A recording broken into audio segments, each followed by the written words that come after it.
12절부터 16절까지 보도록 하겠습니다. 제가 봉독하겠습니다.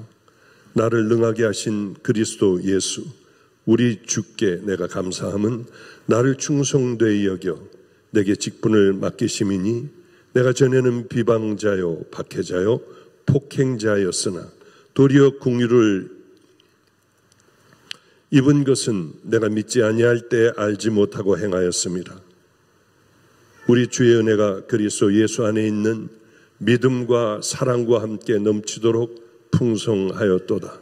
믿보다 모든 사람이 받을 만한 이 말이여, 그리스도 예수께서 죄인을 구원하시려고 세상에 임하셨다 하였도다. 죄인 중에 내가 괴순이라. 그러나 내가 긍휼을 입은 까닭은 예수 그리스도께서 내게 먼저 일체 오래 참으심을 보이사 후에 주를 믿어 영생을 얻는 자들에게 본이 되게 하려 하심이라. 아멘, 아멘. 정말 갇혀서 2년 동안 산 것 같습니다. 가야 할 곳도 못 가고. 그러나 이렇게 하나님 앞에 또 하나님께서 우리 성도님들 또 만나게 해주신 은혜가 얼마나 감사한지 모릅니다. 저는 오늘 무슨 말씀을 전해야 할까? 어제 늦게까지 정하지 못하고 뒤척거리다가 그래, 이런 시대에 당신들 똑바로 살아 하면은 힘들 테니까, 좁은 길을 끌고 가려고 하면은 또 이거 힘들어 할 테니까 오늘은 그래, 이 말씀을 통해서 우리 주님의 위로하심을, 또 우리 예수님께서 어떤 분이심을 그 깊이 깨닫게 해주는 것이 옳겠다 생각을 했습니다. 저는 늘 아주 귀가 닳도록 여러분들 말씀을 들으셨겠지만은 십자가를 처음 만나는 그 순간에 너무 황당했습니다. 이게 분명히 우리 주님이신데, 그런데 이게 믿겨지지 않는 부분 한 부분이 왜 나 같은 것을 죽여버리시지? 왜 이대로 나를 살려놓으시고 날 기다리셨을까? 말도 안 돼. 만군의 여호와 하나님이시라면 의로우신 분인데 벌써 죽여버려야 할 일들을 내가 얼마나 많이 저지르고 살아왔는데 나를 놔두셨을까? 이 생각을 하게 되었습니다. 그러면 나를 죽이시죠. 왜 나 같은 걸 기다리셨나요? 그러며 엎드려 우는 저에게 머리를 들어라. 머리 들었을 때 십자가를 받고, 또 거기서 그렇게 울고 있는 저에게 하나님이 세상을 이처럼 사랑하사 독생자를 주셨으니 이는 저를 믿는 자마다 멸망치 않고 영생을 얻게 하려 함이야. 그 마음이 내게 들려왔을 때 저는 세상을 버리고 이제는 주의 종이라 하시니 주의 종의 길을 생명을 다해 걸어가겠다. 저에게는 그러며 걸어가는 가운데에 너무나도 많은 어려움들이 있었습니다. 아들보다도 그 나이가 어린 애들한테 매도 얼마나 많이 맞았는지 몰라요. 퉁퉁 붙도록이요. 걔네들은 다른 일로 교도소를 가면은 저는 면회를 갔어요. 왜 그런 줄 아세요? 난 내가 누구인지 알았기 때문에요. 얘네들보다 훨씬 더 악하게 살아왔던 그 내가 누구인지를 알았기 때문에요. 그리고 거짓말하고 또 있는 것 모든 것 다 그냥 신발까지 양복까지 와이셔츠까지 작은 라디오 하나 가지고 그렇게 기독교 방송을 즐겁게 듣던 그것까지 다 가지고 나가요. 반바지와 러닝 입고 설교를 합니다. 조금 있으면 또 들어와요. 한 20번 이상을 그렇게 살아도 걔를 늘 끌어안고 기도해 줬습니다. 그 아이가 깡패 중간 보스까지 갔다가 저하고 20여 년 만에 만나 끌어안고 한 번 기도해 줬는데 지가 평생 쌓아왔던 그 모든 걸 다 버리고 이제는 가장 천하고 냄새나는 그런 사람들과 함께하는 귀한 애들이 또 되기도 했어요. 그렇게 또 거짓말하고 쟤는 들어오면은 또 나를 고통스럽게 할 걸 알면서도 또 어떤 아이들은 제가 아파 죽어갈 때도 있었습니다. 그때는 저 마지막인 줄 알았어요.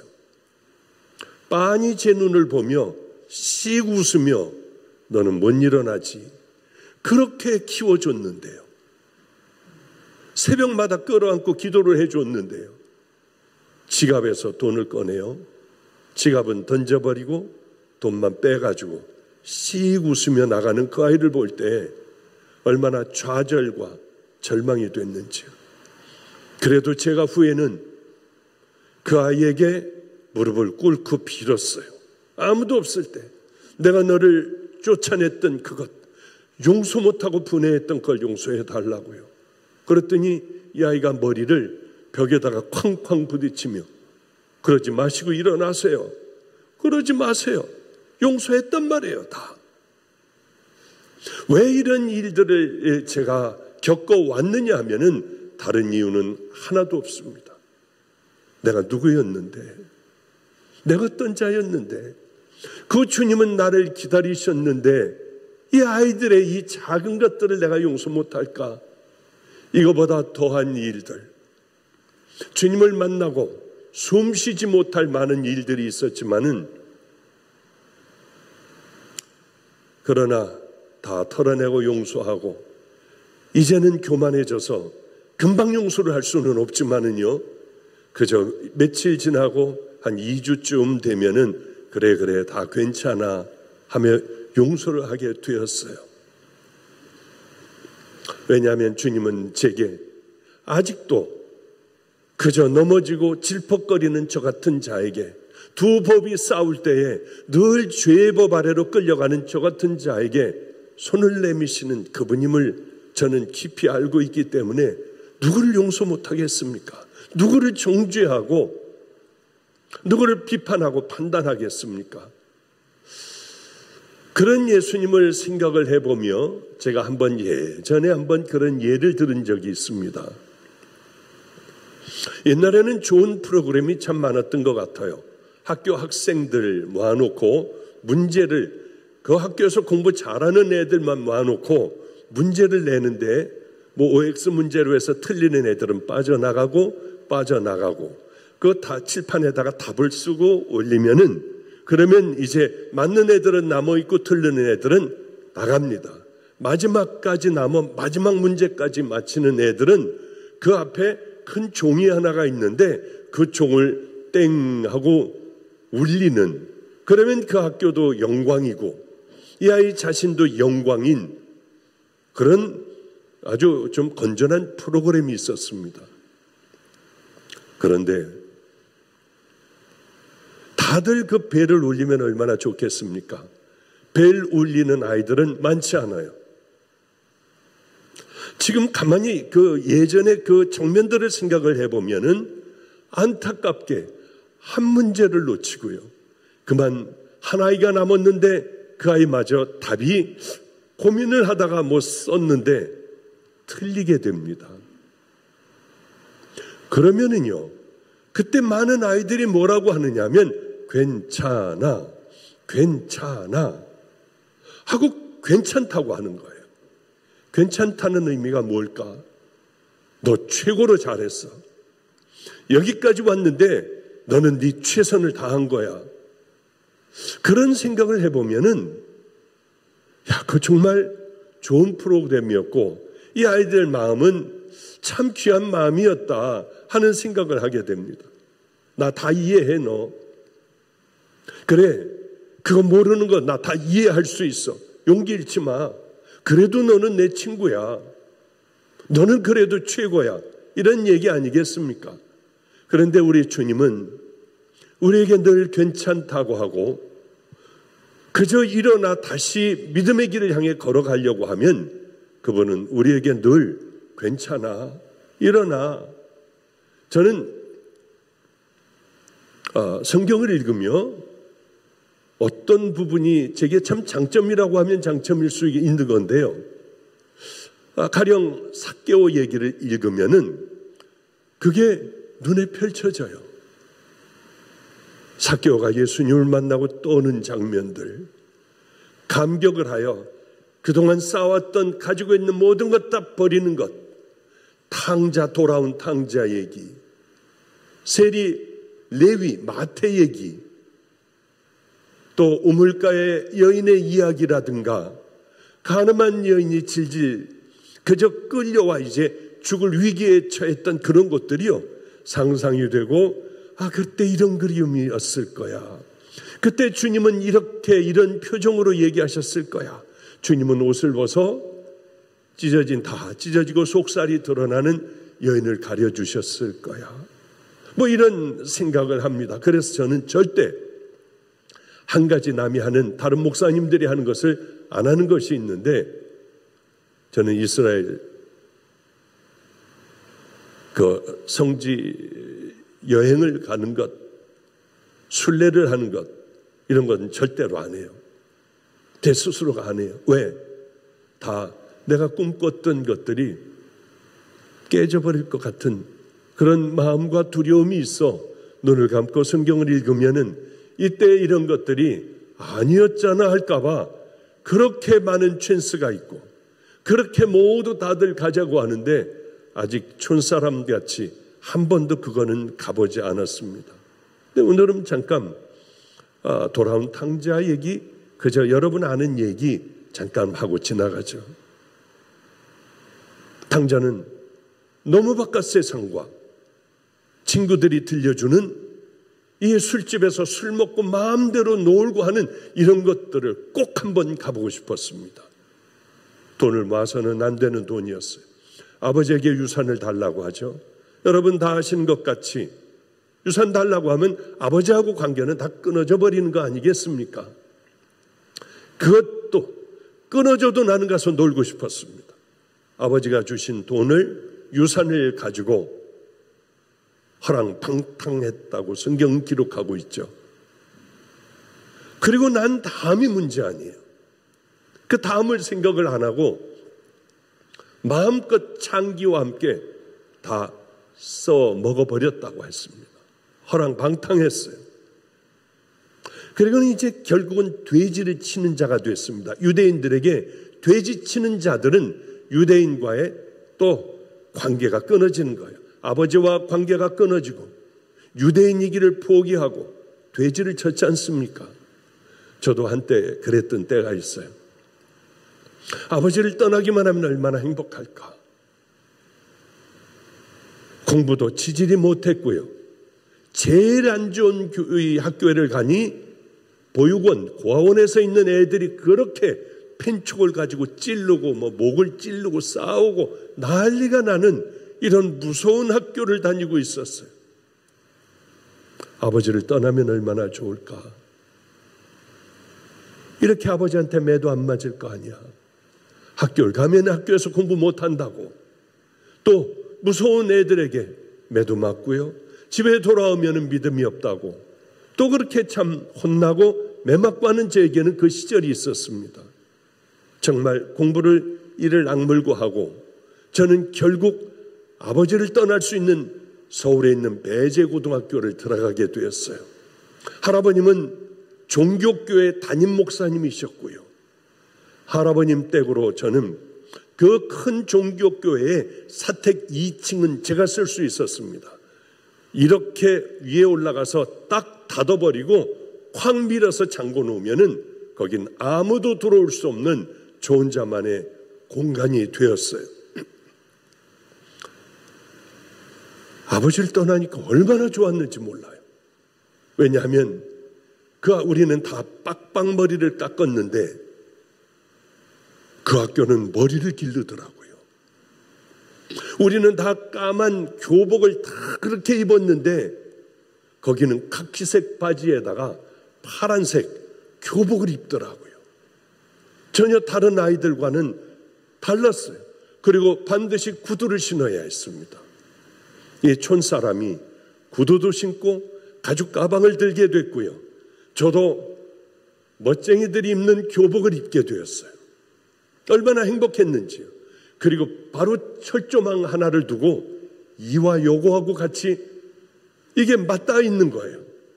점심 먹으면 슬슬 굴 가가지고 그저 수작 뿌리는 애들이 얼마나 많았는지요. 저는 그거는 수작 뿌리는 걸 잘 못하니까 끝나고 나면은 그 부근에 우유집이 있었습니다. 거기 앉아 있으면은 여자애들이 그렇게 들어오고 빵도 먹고 그게 그렇게 행복했어요. 광화문에서 저희 학교를 가려면 크라운 제과의 육교를 거쳐서 건너서 이화여고 앞을 건너서 앞으로 해서 그 경복궁 돌담길을 다 끝까지 가면은 이제 오른쪽으로 가면 우리 학교가 나와요. 때로는 가방을 들고 가다가 보면 쟤 괜찮다, 그지? 하는 여자의 소리를 듣고 얼마나 좋았는지 몰라요. 하여튼 그것뿐만이 아니라 크라운 제과에 가서 저를 가리키던 서울공과대학 다니는 형이 있었습니다. 그 형이 야야야, 나 오늘 시간이 없어. 미팅이 있는데 미팅이 너무 많이 있는데 크라운 제가 네가 나가. 형 제가 어떻게 나가요? 고등학생이. 아니야 이 교복 입어봐 하고 서울대 교복을 입혀주면은 그걸 입고 용돈 받는 재미에 그러면은 잠깐 크라운 제과에 가가지고 보면은 언니가 저를 보고 너무 좋아해요. 지금은 뭐 70이 됐으니까 이렇지만은 언니가 너무 좋아해서 빵도 사주고 뭐 우유도 사주고 막 사주는 거예요. 그 누나하고 같이 6개월을 지나 덕수궁 돌담길을 가면은 가다가요. 갑자기 누나가 팔짱을 끼면은 누나 몸이 여기에 닿으면은 숨을 쉴 수가 없겠더라고요. 그리고 곧 쓰러질 것 같은 마음이 드는 거예요. 이제 그만할게요. 알았습니다. 예, 본론으로 들어갈게요. 저도 여기에 그냥 빠져버렸어요. 옛날로. 그렇게 잘못될 땐 한 번씩 눌러줘요. 얼른 그러면 돌이킬게. 그래서 이제 당자는 이 끝은 내야겠죠. 그죠? 예. 아버지를 떠나니까 얼마나 좋은지요. 담배를 피워요. 술을 사다 놓고 거기서 술 먹고 담배 피는데 너무 행복한 거예요. 그래, 사람이 이렇게 살아야 하는데 아버지와 함께 있다가는 마저 죽을 일들을 저는 혼자 있으니 시큰 술도 먹고 담배를 폈어요. 그런데 참 곤란한 일이 있더군요. 얼마 전에 피검사를 하게 됐습니다. 하필이면은 여기 왔어요. 바로 며칠 전에. 근데 장로님이세요. 예, 목사님 안녕하셨어요. 장로님 할렐루야 하는데 피를 뽑는데 몇 가지 질문을 하셨습니다. 술, 담배는 하셨나요? 하는데 이게 괴로운 거예요. 안 했다고 할 수도 없고 했다고 할 수도 없고요. 죄송합니다. 했습니다.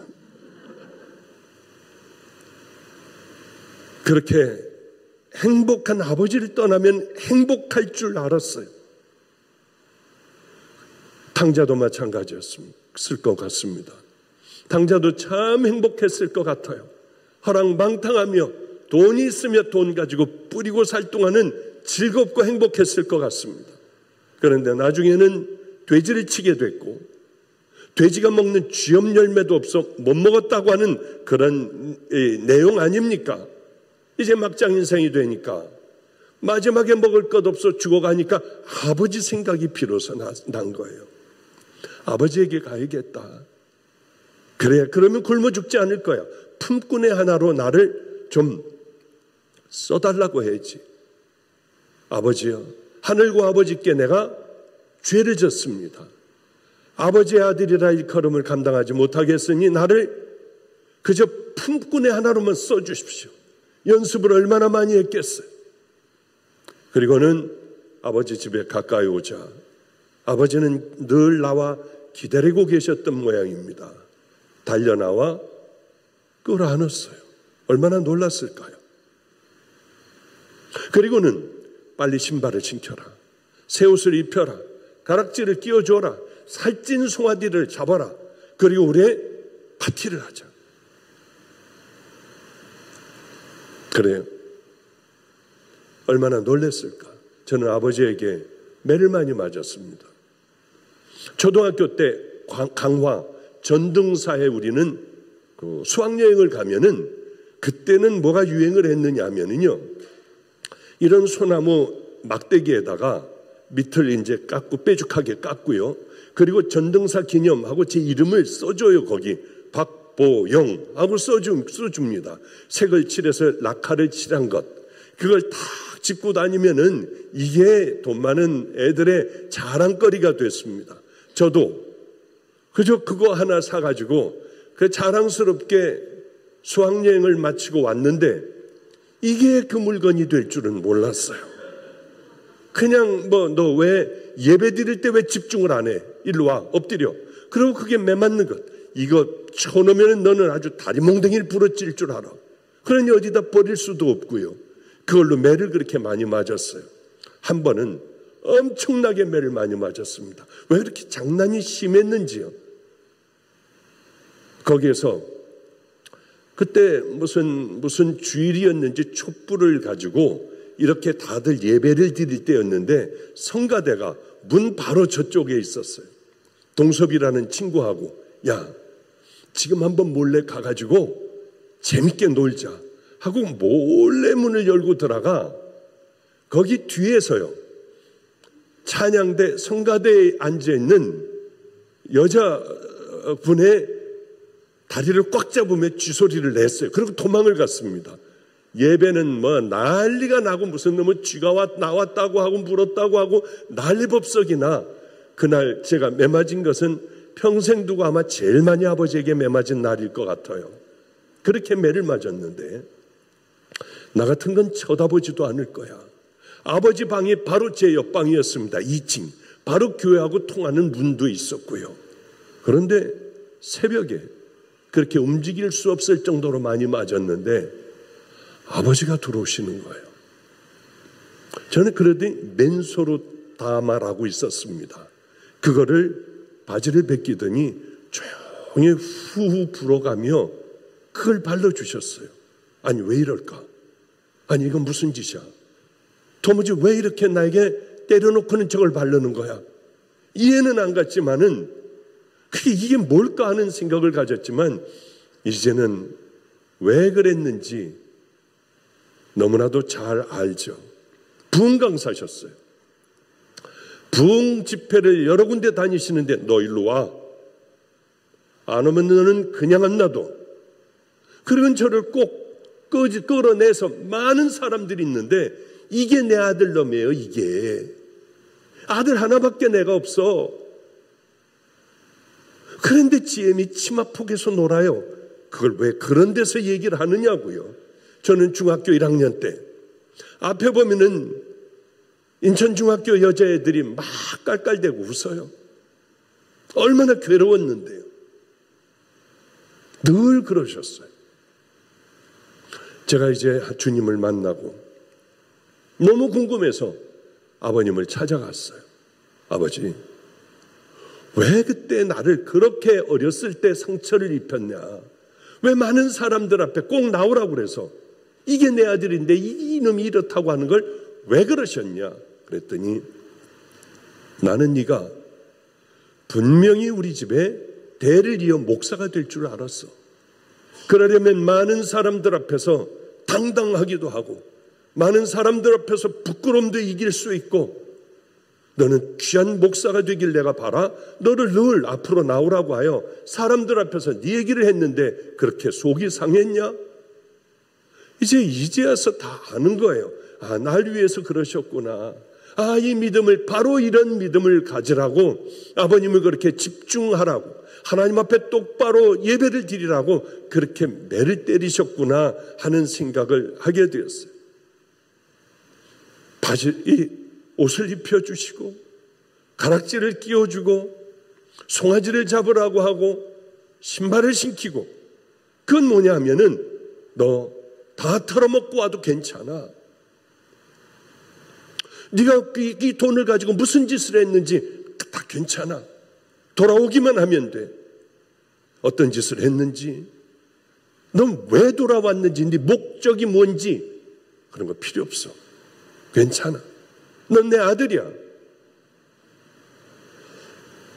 이 아버지는 누굴까요?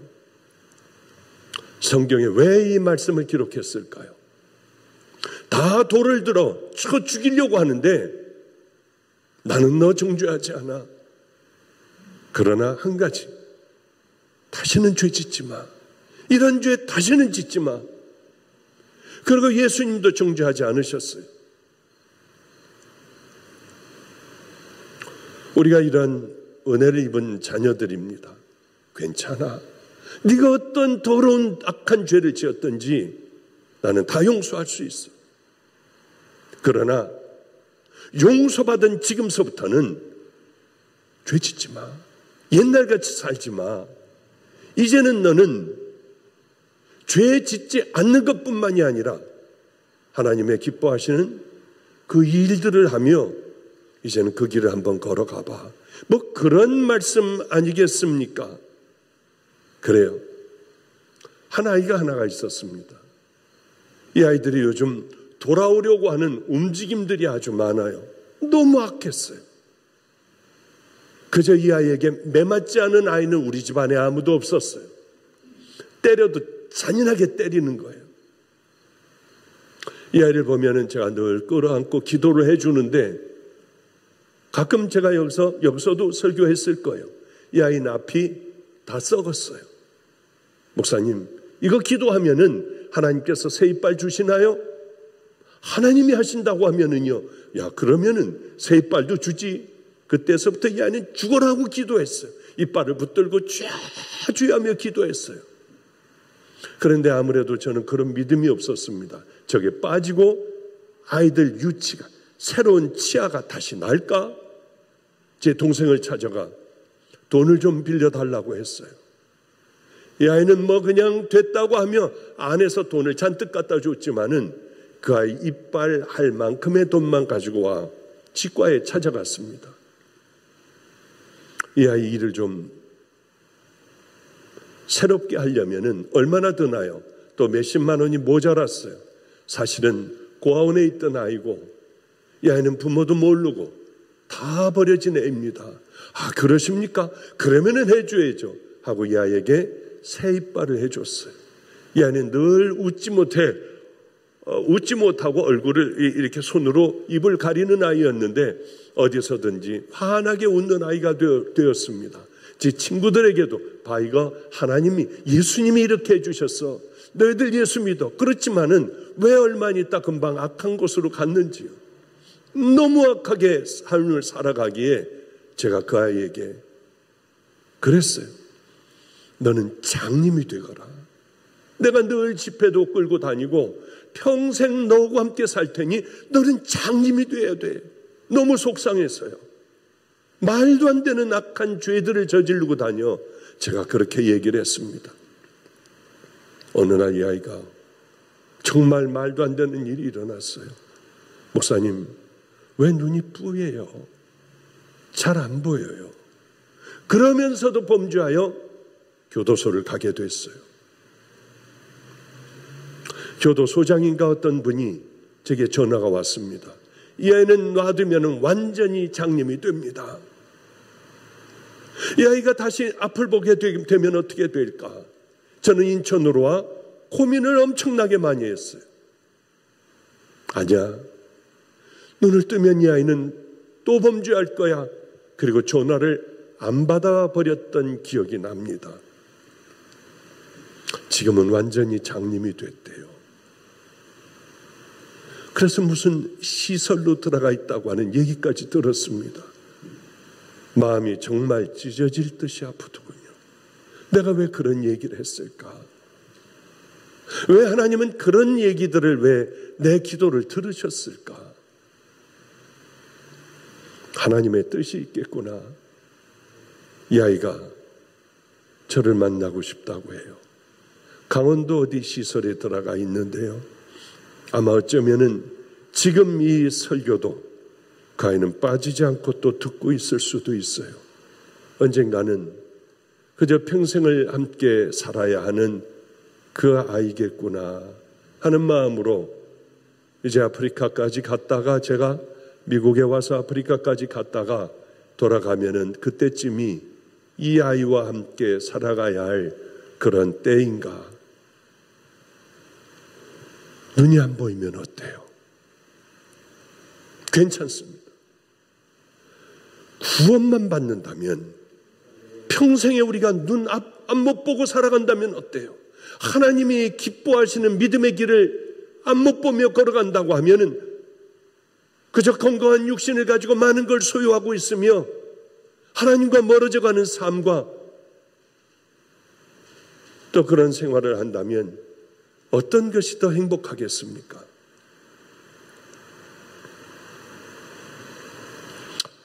그래요. 우리가 아무리 큰 죄를 졌다 해도 사랑의 하나님은 그래 우리 제나미를 앞을 못 보게 하시고 그런 세월들의 고통스러운 세월들을 살아가며 주님을 찾고 언젠가는 깡패의 그 중간 보스였던 그 아이가 내게 찾아와 이제는 가장 천하고 험한 노숙하는 사람들, 쪽방에 사는 사람들, 이 사람들을 치워주고 발 닦아주고 상처를 치료해주고 병원으로 데려가는 우리 한수 같은 아름다운 삶들을 다시 살아갈 수가 있겠구나 하는 생각을 하게 됩니다. 우리는 어쩌면은 여전히 그들을 향하여 손가락질할 수도 있어요. 그러나 하나님께서는 괜찮아.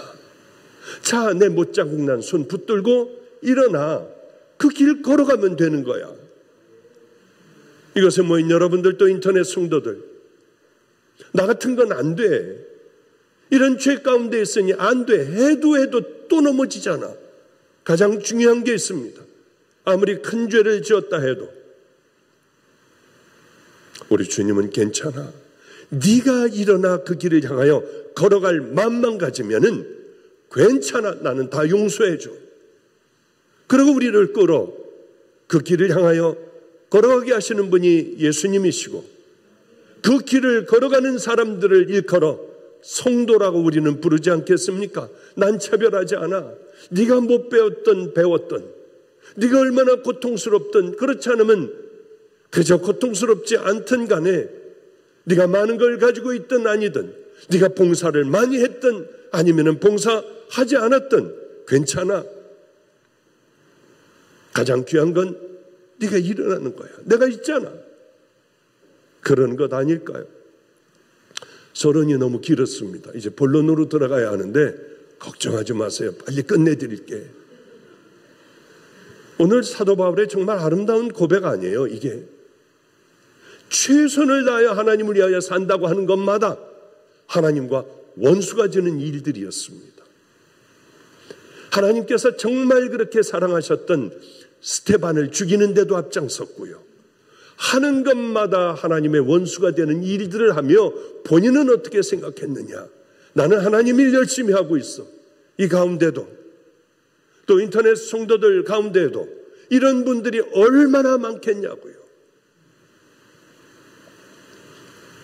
다행히 다마스커스를 향해 말을 달리던 중 예수님을 만나게 되었습니다.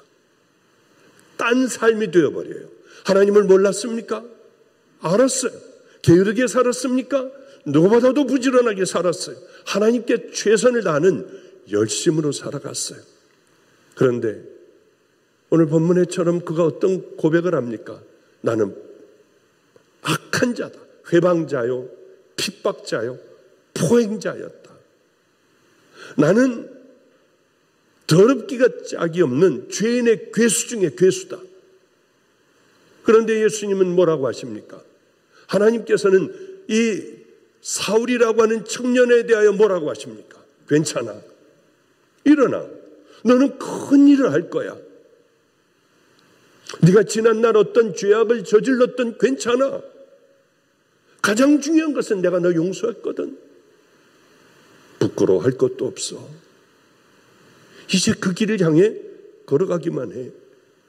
사도 바울은 이렇게 고백을 하잖아요.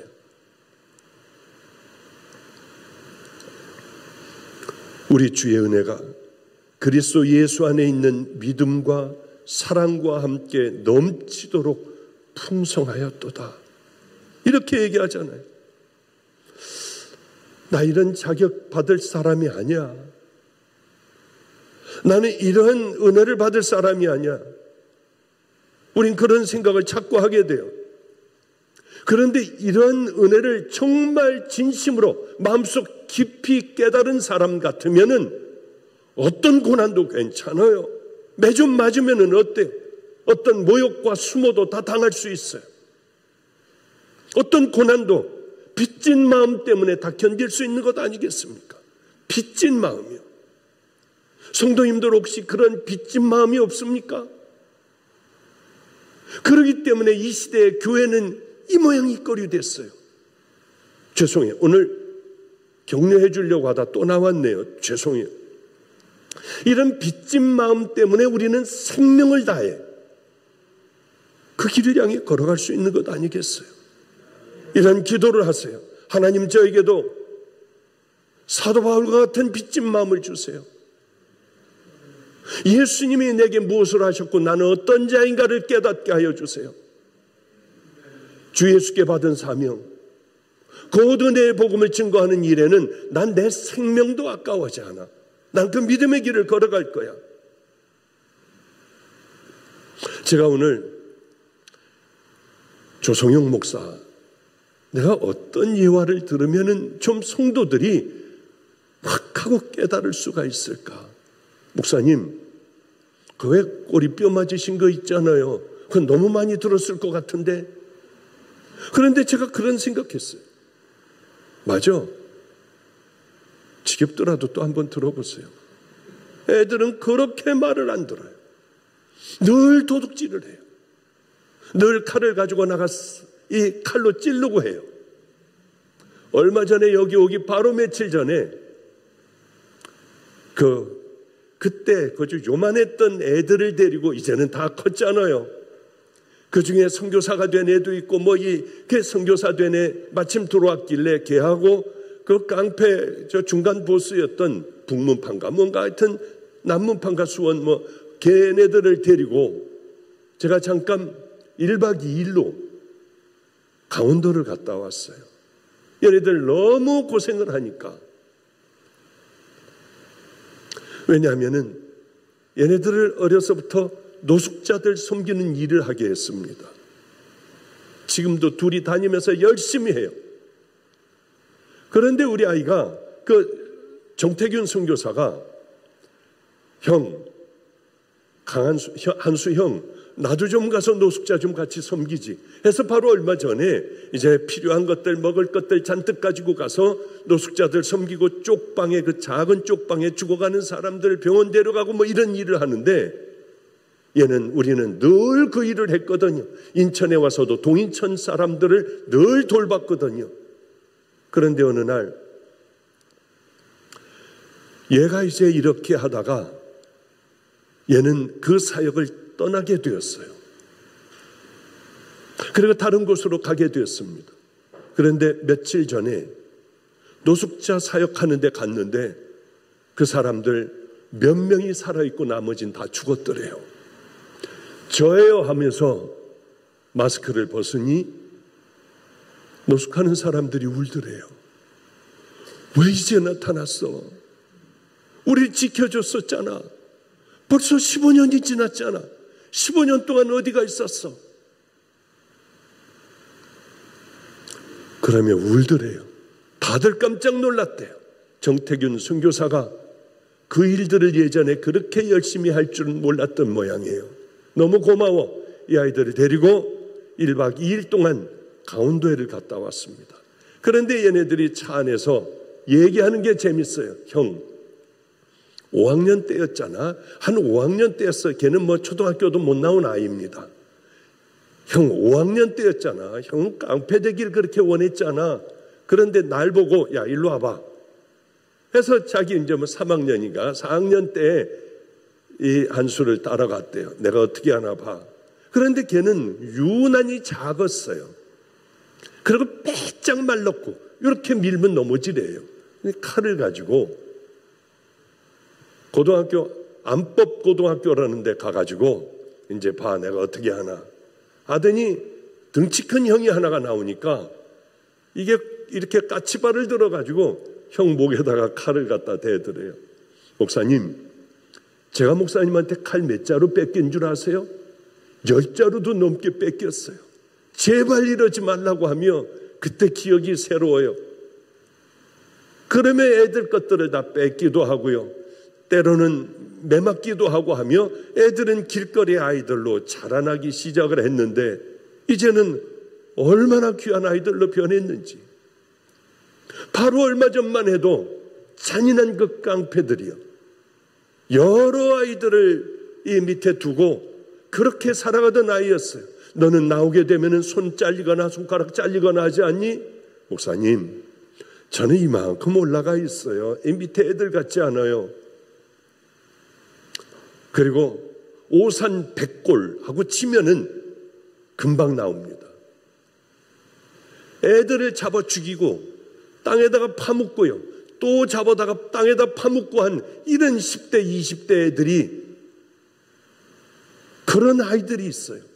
걔네들을 다 전도하고요, 기도해주고요. 도무지 넌 왜 그러니? 목사님, 저는 죄가 많잖아요.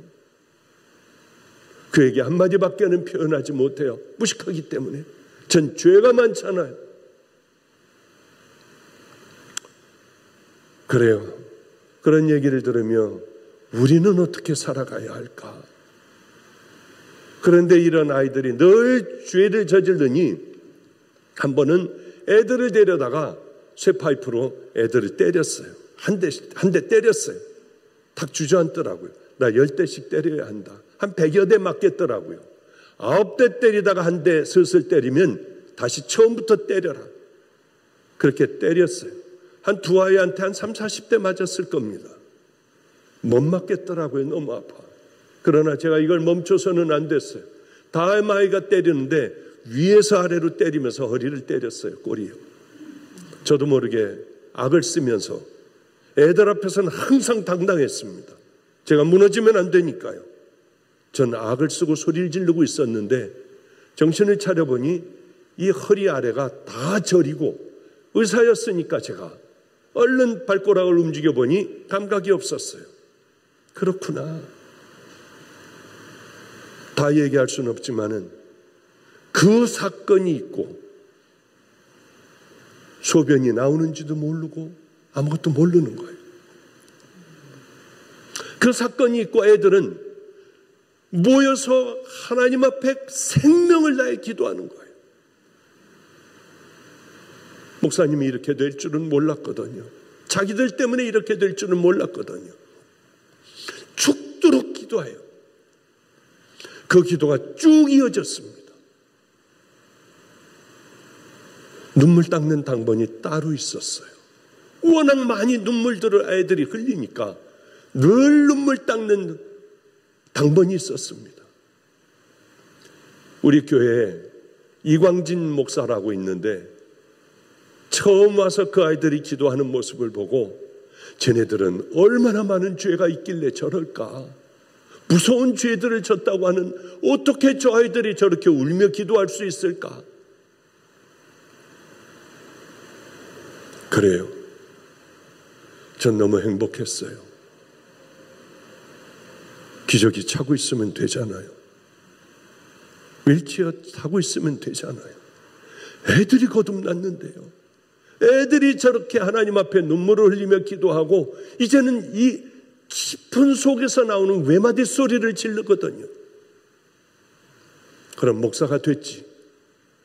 뭘 더 바라겠어요. 왜 그런 줄 아세요? 전 빚진 자이기 때문에요. 다른 이유 없었습니다. 빚진 자였기 때문에요. 하나님께서 내게 어떻게 해주셨는데 나 1만 달란트를 빚졌어요. 그걸 다 탕감해 주셨습니다. 그런데 이런 죄 용서함을 받은 자녀들이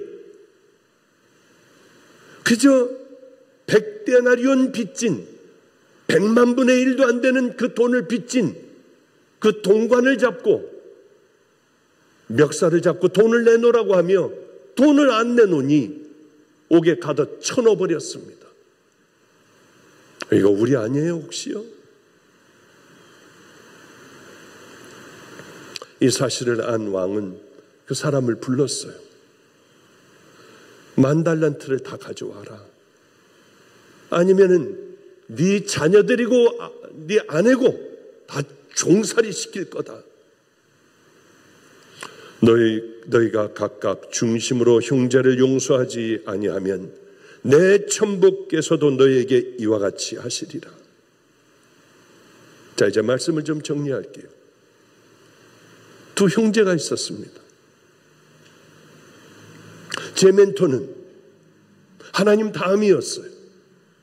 얘네들은 절대 받지 말아라. 제 마음을 푹 찔릴 거다. 평생을 고통스럽게 얘네들 때문에, 두 형제 때문에 고통당할 거다. 제가 그걸 다 참아내면 어떻게 됩니까? 얘네들은 귀한 종의 길을 걸어갈 거다. 너무 아팠어요. 너무 힘듭니다. 얘네 신학대학 4학년까지, 감리교 신학대학 4학년까지 다녔어요. 지금도 진행 중이에요. 가장 고통스럽게 한 이 아이들이요. 그러나 저는 설교할 때마다 이 아이가 듣고 있겠지 어디선가. 하나님, 이 아이가 듣고 있으면 다시 찾아오게 해주세요. 약속하신 대로 그 종으로 만들 거예요. 그 아이하고 같이 있으면 괴로워요. 이런 나쁜 생각도 들어요. 이 공간 안에서 같이 숨쉬고 있다는 게 싫었어요. 창문을 열어놓기도 하고요. 그만큼 괴로웠습니다. 저는 우리 아이들 중에 제가 제일 좋아하는 제일 어린 남자 녀석들에게 제 다리를 주물르게 해요. 그러면서 하늘나라 얘기도 해주고 너는 이렇게 자라나야 해, 저래야 돼. 근데 같은 공간에서 숨도 쉬기 싫은, 같이 숨을 쉬기 싫은 그렇게 괴로웠던 그 아이에게는 늘 제 다리를 주물르게 했어요. 그게 쉬운 게 아니더라고요. 10,000달란트 빚진 건 아는데 그게 어려운 거예요. 정말 싫어요. 제가 제 몸에 손 끝 하나 닿는 것도 싫지만은 늘 제 다리를 주물르게 해줬어요. 전 기도하는 거예요. 그러다가 어느 날 슬쩍 잠이 들게 됐는데 저도 모르게 이렇게 움찔하며 잠이 들었어요. 그러다 깼어요. 그저 가만히 눈을 감고 있는데 이 아이가 혼자 얘기를 하더라고요. 제가 자는 줄 알고. 목사님, 전 나쁘고 악한 놈이에요. 왜 이렇게 안 되는지 모르겠어요. 이제는 죽어도 목사님 힘들게 안 할 거예요. 혼자 다리 주르면서 그 얘기를 하더라고요. 그 얘기를 듣는 순간에 이 안에 쌓였던 모든 고통들, 용서하지 못하는 그 찌끄러기가 남아있는 것까지 싹 다 없어지더라고요. 하나님께서 우리가 죄 짓는 대로 우리에게 벌을 내리신다면 우리는 하루에도 수백 대씩 채찍을 맞아야 하고 몇 번씩 죽어야 할 겁니다. 그러나 이분이 우리에게 괜찮아 일어나기만 하면 돼. 그리고 아버지 집을 향해 걸어가면 돼. 다시 시작해보자. 하나님의 손까지도 놓쳐버리고 낙심할 때가 얼마나 우리에게 많이 있습니까? 아니야, 일어나면 이것이 네 끝은 아니야. 난 너 이해해. 이제 우리도 나를 아프게 한 사람에게 괜찮아라는 얘기를 할 줄 알아야 돼요. 내게 섭섭한 사람도 이제 괜찮아. 나에게 불친절한 사람도 때로는 괜찮다고 어깨를 두드려 줄 수 있게 있어야 해요. 나를 가장 화나게 하는 사람, 미운 사람이 있잖아요. 그 사람들에게 그저 잠깐 쳐주고 어려움을 당할 때 그저 열심히 도와줄 수 있으면은 우리는 행복한 사람이 될 겁니다. 그 아프리카의 선교사 얼마 전에 카톡을 보내왔어요. 제가 한번 좀 읽어볼게요. 읽고 끝낼게요. 목사님, 내일은 할머님 생신이죠. 아프리카의 정선교사입니다. 작은 선물을 좀 보냈어요. 내일 도착할 거예요.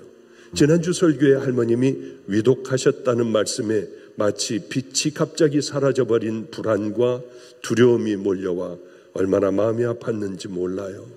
얼마 전에 저희가 공사하고 있는 삼부르에 투르카나족과 마찰이 있어 9명의 사람들이 죽였어요. 이틀 전에는 케냐 선교사님 2분이 코로나로 같은 날에 소천하셨고요. 그래서 얼른 박종렬 목사님께 전화드려 안부 여쭙고 위로해 드렸습니다. 다른 동료 선배 선교사님들이 소천하셨다는 소식이 점점 들려오기 시작을 해요. 이별에도 좋은 이별, 아쉬운 이별, 가슴 아픈 이별, 아름다운 이별이 있듯이 적어도 내 마음에 용서하지 못한 사람, 미워하는 사람 없이 이별하는 게 가장 아름다운 이별이 아닐까 하는 개인적인 묵상을 오늘 했습니다. 할머님이 안성에 오셔서 설교도 해주시고 옥산 주공 부엌에서 설거지도 하시고 그 어릴 적 기억의 정들이 아직도 가슴 설레임으로 남아있다는 게 너무나도 신기해요. 철없고 무지한 우리들에게 테레사 수녀 같은 분이 잠시 왔다 가셨기 때문이에요. 세월이 지나도 박 목사님도 할머님도 그 마음, 그 인격 그대로 살아가시는 모습에 인생을 이렇게 용서하며 살아가야겠다 하고 늘 제 마음과 삶에 스스로 도전하고 스스로 제게 회초리를 들기도 합니다. 이 세상은 꽃과 같이 지나가지만 목사님께서 주신 말씀들, 또 선포하시는 말씀들 하나님께서 꼭 붙들고 지켜주실 거예요. 대충 이런 이야기였어요. 그런데 적어도 내 마음에 용서하지 못하는 사람, 미워하는 사람 없이 이별하는 게 가장 아름다운 이별이 아닐까. 이놈도 다 컸구나. 이제 귀한 사역을 마음껏 달려가며 하겠구나 하는 생각을 했습니다. 성도님들, 내가 누구인가 깨닫고 알고 주님께서 내게 무엇을 어떻게 해주셨는가 알고 힘들지만은 그래도 억지로 확 한번 해버리는 거예요. 작은 것서부터 또 확 해버리고, 그렇게 확 해버리고 하면은 어느 날인가 그것이 모여 우리도 예수님의 귀한 자녀들이 되어가고 또 우리들의 인격도 예수님 닮아가는 아름다운 그러한 인격이 될 겁니다. 이곳에 있는 함께 지어져가는 교회 성도님들, 또 인터넷 성도님들, 우리 일어나 다시 주님 붙들고 괜찮아, 나 다 이해해, 그러나 이제서부터 한번 일어나 걸어가자 하시는 주님의 말씀에 귀 기울이고 다들 일어나셔서 그 길을 향해 함께 걸어가는 귀한 성도님들 되시기를 주님의 이름으로 축복합니다. 기도하겠습니다. 거룩하신 주님, 또 하나의 설교가 되지 않기를 소망합니다. 우리 성도님들 하나씩 다 결단하게 하여 주시고 우리 주님 원하시는 기쁨의 그 길을 향하여 달려가는 귀한 자녀들 되게 하여 주시옵소서. 이 시간 함께 해주심을 믿고 감사드리며 예수님 이름으로 기도드렸습니다. 아멘. 코로나 이후로 이제 봉헌하는 시간은 따로 없고요. 들어오시면서 저 뒤에 마련했지만 우리 이 헌금들을 또 봉헌하는 그런 시간으로 우리 헌금송으로 나가겠습니다. 같이 찬양 못 하시지만 들으시면서 마음으로 같이 기도하고 하나님께 우리 삶을 드리시는 시간 되시기를 축원합니다. 특별히 이 찬양은 우리 박보영 목사님의 아버님이신 우리 박장원 목사님께서 기도하시면서 원래 있던 찬송가의 가사를 개작하여 다시 이렇게 쓰신 곡입니다. 특별히 오늘 말씀을 들으면서 참 우리에게 하나님이 주시는 위로가 있었는데요. 3절까지 이 찬양을 부르게 될 텐데 3절의 마지막 가사가 주님이 여러분들에게 들려주시는 위로의 고백 되기를 축복합니다. 우리 함께 찬양 주님 앞에 올려드리겠습니다.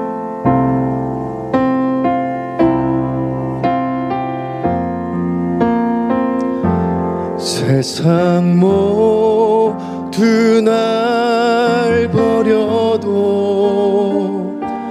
예수 나 버리지 않네. 모든 것이 날 떠나도 예수 나를 떠나지 않네. 주여 나를 인도하사 어둠 밖을 다가도록 빛이 되어 주옵시고 내 손잡고 같이 가소서.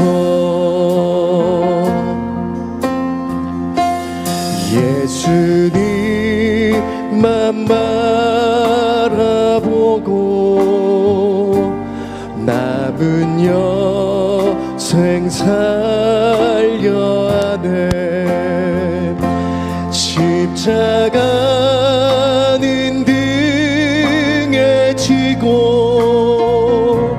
남은 여생 살아가려네.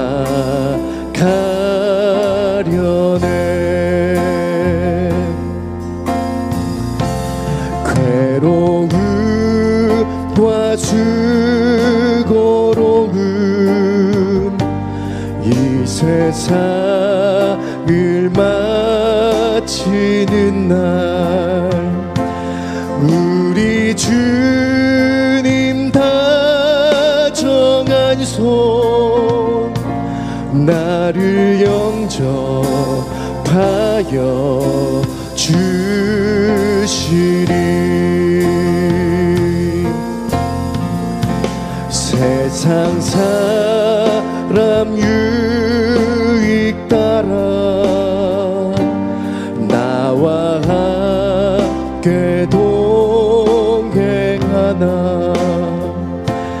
나의 주님 언제든지 나와 동거동락하시네. 눈물 지며 한숨 쉴 때 주님 품에 안으시고 내가 너를 지켜주리 힘을 내라 말씀하시네.